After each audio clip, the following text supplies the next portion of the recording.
¿Qué es la Biblia? Es un libro antiguo que está conformado por varios escritos de diferentes autores, aunque se dice que el único autor fue Dios, pues se dice que Él los inspiró. Sin embargo, cada libro de la Biblia contiene parte de la personalidad del escritor. Por eso también es adecuado llamarlos autores, porque plasmaron en sus escritos sus ideas, sus prejuicios y sus personalidades. La Biblia es el reflejo del pensamiento antiguo y contiene cosas muy interesantes, muy positivas y también cosas negativas.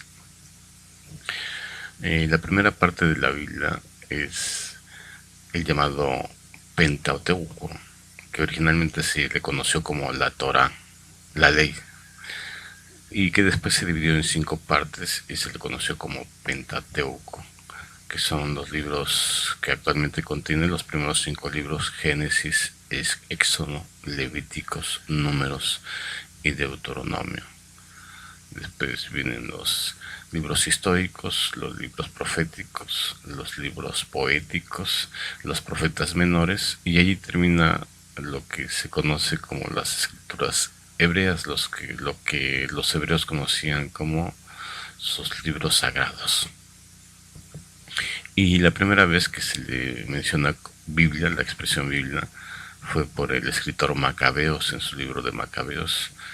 Es interesante que las actuales religiones no católicas que desconocen a este escritor le sigan llamando Biblia a este libro antiguo. Se dice que el libro de Macabeos es un libro apócrifo, pero es una expresión inadecuada porque ese libro lo utilizaron las comunidades judías fuera de Jerusalén, lo que se conoce como la diáspora.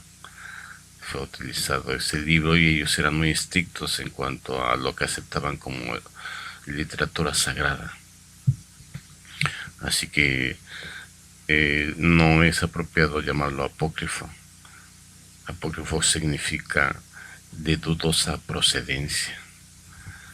Y este libro se sabe perfectamente que lo escribió Macabeos y pertenece a las escrituras hebreas. Las Biblias no católicas ya no contienen este libro. Esa es la diferencia entre las Biblias católicas y las Biblias no católicas. Las Biblias no católicas contienen 66 libros y las Biblias católicas contienen esos mismos 66 y 7 más en lo que llaman el Antiguo Testamento o escrituras hebreas. Esos 7 libros la Iglesia Católica los llama deuterocanónicos, que significa que fueron inspirados posteriormente, no son del canon original. Por eso los evangélicos en la época de Martín Lutero decidieron excluirlos, eliminarlos de su lista. Y las Biblias actuales de los no católicos, sean estos de origen luterano como los evangélicos, o sean de otros orígenes un poco diferentes como los Testigos de Jehová, la Luz del Mundo, los mormones, sus Biblias contienen 66 libros. Y entonces terminé diciendo que los profetas menores sería la división, las divisiones que contienen lo que llamamos la primera parte de la Biblia. Algunos lo llaman escrituras hebreas porque eran y siguen siendo las que utilizan los judíos de religión, y posteriormente vienen las escrituras cristianas, que es la segunda parte de la Biblia, que llaman el Nuevo Testamento y que fueron escritas en griego originalmente. La primera parte de la Biblia se escribió en hebreo y en arameo. Y las escrituras cristianas también se dividen, comienzan por 4 evangelios: Juan, Lucas, Marcos y Mateo son los 4 evangelistas. Lucas fue médico, Mateo fue apóstol, Marcos y Juan también fueron apóstoles. Y pues vienen los Hechos de los Apóstoles, las cartas de San Pablo y otras cartas, y termina el último libro de la Biblia, que no fue el último que se escribió, ¿verdad? El Apocalipsis, también conocido como Revelación, porque eso es lo que significa la palabra Apocalipsis, una revelación. Y de esa manera se conforma la Biblia. Muchos la estudian muy metódicamente, otros un poco más desordenadamente. La Biblia no tiene una sola interpretación, como cualquier libro que se escribe actualmente. Incluso se le puede dar distintas interpretaciones. Habría que preguntarle a los autores qué quisieron decir con ciertas partes. Los creyentes en la Biblia dicen que es la palabra inspirada de Dios. ¿Qué significa que es la palabra inspirada de Dios? Algunos entienden que llamar a la Biblia la palabra de Dios significa que todo lo que hay en ella es positivo, es bueno, saludable, y todo está vigente, porque Dios no se puede equivocar. Si es la palabra de Dios, entonces no hay mentira en su contenido, no hay falsedad, no hay error. Pero hay otra manera de ver la expresión palabra de Dios. También se puede entender como que Dios impulsó a los escritores a escribir ciertas cosas y a recopilar otras, porque se sabe que, por ejemplo, el Pentateuco contiene relatos más antiguos que no pertenecen a la cultura judía. El Génesis y otras partes del Pentateuco contienen relatos ajenos al pueblo judío. Entonces también algunos interpretan como que palabra de Dios es compilar lo mejor que se ha hecho por el ingenio humano en lo que se refiere a literatura. ¿Sí? Entonces, no es que Dios los haya inspirado, sino que de alguna manera estos escritores, estos escritos antiguos eran lo mejor que existía y los fueron compilando. También se podría entender como que Dios inspiró a los escritores a que los impulsó más, no les dictó palabra por palabra. En eso están de acuerdo los cristianos en general, que Dios no dictó palabra por palabra las cosas que ellos escribieron, sino que puso la idea en sus mentes y ellos la escribieron de acuerdo a sus posibilidades. Así que de alguna manera reflejan su personalidad cada uno de los escritores, ¿no? Por ejemplo, Lucas es muy metódico. El libro del Evangelio de Lucas es un libro que podría considerarse histórico. Los otros libros no, carecen de ciertos elementos para considerarlos históricos. Entonces sí reflejan la personalidad, los conocimientos, los prejuicios, las ideas de cada uno de los escritores. San Pablo, por ejemplo, pues era misógino, machista. Él fue el que escribió: no permito que la mujer hable, sino que permanezca callada. Es algo así como humillante que la mujer enseñe. Es el hombre el que debe enseñar, ¿no? Porque primero fue creado Adán y luego Eva. Entonces, al tratar de conciliar lo que dice San Pablo con otras partes de la Biblia, pues no se puede. Algunas partes sí son más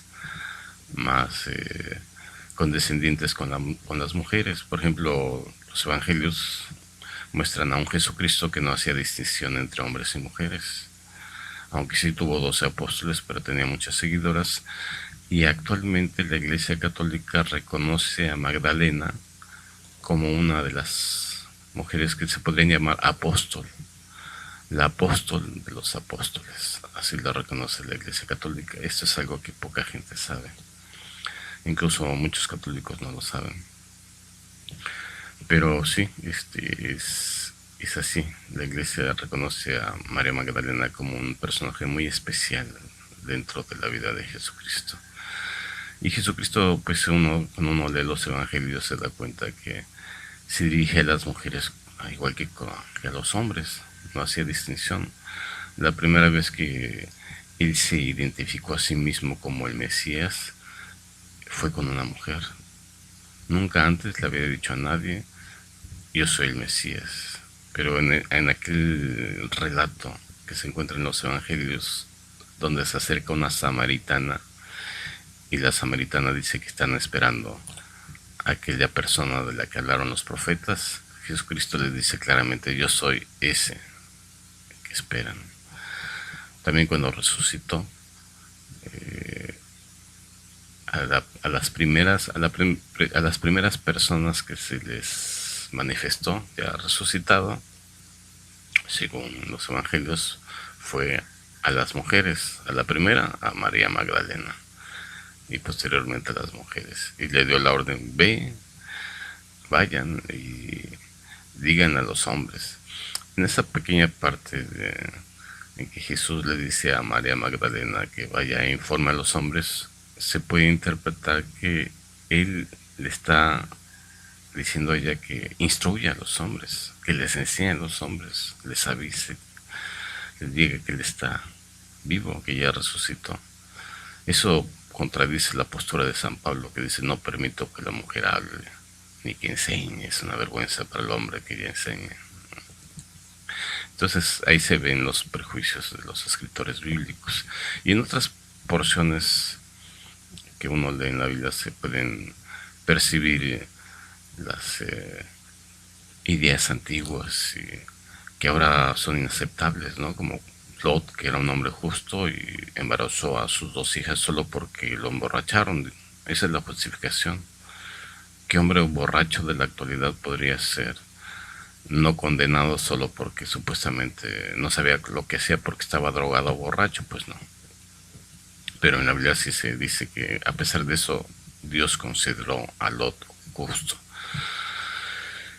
Y pues también hay otras partes, por ejemplo, San Pablo dice que el hombre que se acuesta con un hombre igual que lo hace una mujer, pues es despreciado por Dios, es abominable. Y también Levítico lo dice, pero hay otra parte de la vida donde David y Jonatán se besan. No dice que se besan en la boca, pero sí dice que se abrazan y se besan. Y cuando muere Jonatán, David le compone una canción, una endecha, una canción triste, donde dice, tu amor me fue más dulce que el amor de las mujeres. Ahí está en la Biblia. Lo pueden interpretar los cristianos de muchas formas, pero está escrito tal cual. No dice, tu amistad me fue más dulce, no dice, tu cariño me fue más dulce, dice, tu amor me fue más dulce, y lo compara al amor de las mujeres. Parece claro que se está refiriendo a un amor romántico. Entonces, de algún modo, pues se ve que se contradice algunos escritores, no que se contradiga a Dios, se contradicen ellos, los que lo escribieron. Eso nos hace reflexionar en qué es exactamente la expresión, qué significa la expresión palabra de Dios, que realmente significa que vamos a tomar en cuenta muy en serio todo exactamente lo que dice. Lo vamos a tomar de modo simbólico o solo vamos a discernir lo positivo, porque la Biblia se habla de discernir y extraer el pensamiento puro, ¿no? El pensamiento inspirado, si es que existe. El hecho es que sí existen cosas positivas en la Biblia.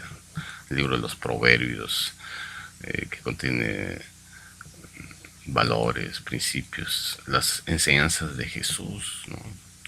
Sigan venciendo al mal con el bien. Eso es una enseñanza positiva. La regla de oro de Jesucristo: traten a los demás como quisieran que los demás los trataran a ustedes. La regla de oro. Eso es muy positivo.